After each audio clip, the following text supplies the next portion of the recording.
खासकर फरमाइश फिर गुलाम अली गुलशन गाने खातरा समाज के लदगश्त उस्ताद कबीर रेखी,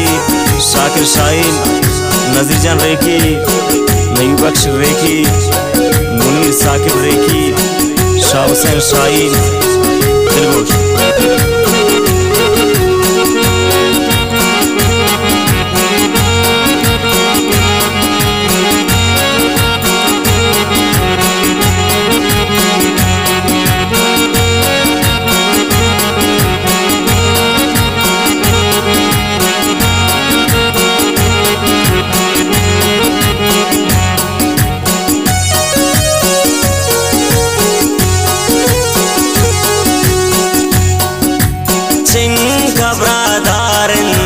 हुस्न सूरती बाज मना दोस्तन मेरो मोहब्बती,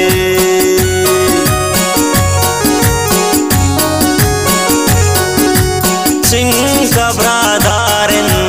हुस्न सूरती बाज मना दोस्तन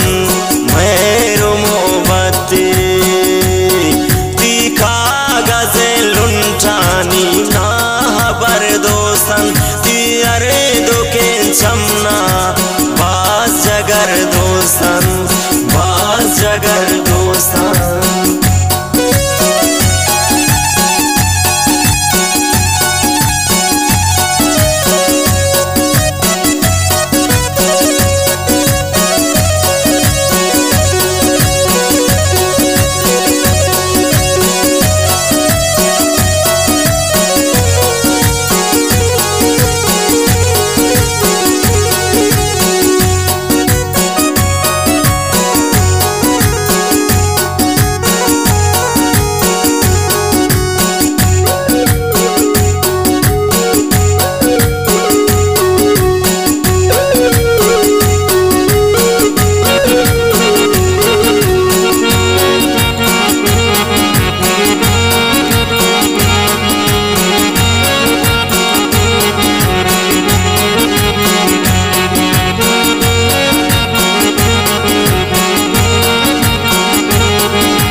साला है लोग जवान है तो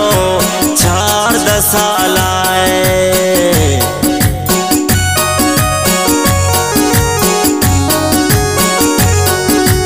चार दहे माए तो मिसाला है, लोग जवान है तो 4-10 साला है, तीखा गज़ल लुंठानी ना बर दोस्तन तियरे दुखे चमना बाज जगर दोस्तन, बाज जगर दोस्तन।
साल छम्मानी दिगा चमने मन मजलिस बिन गुंता ना देगा हमने,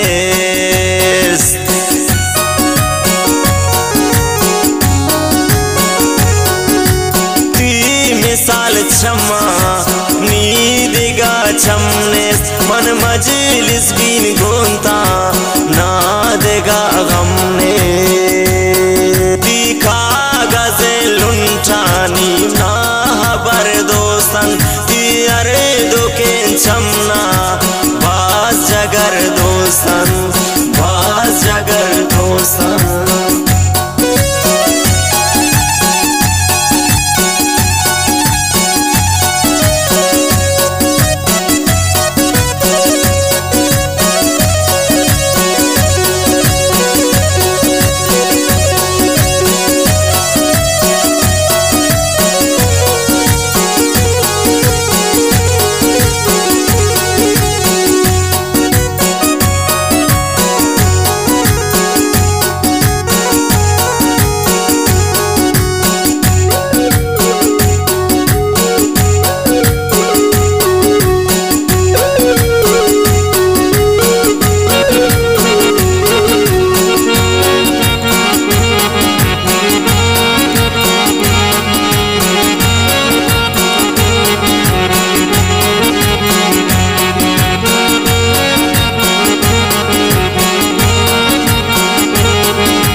शानी सबरो आराम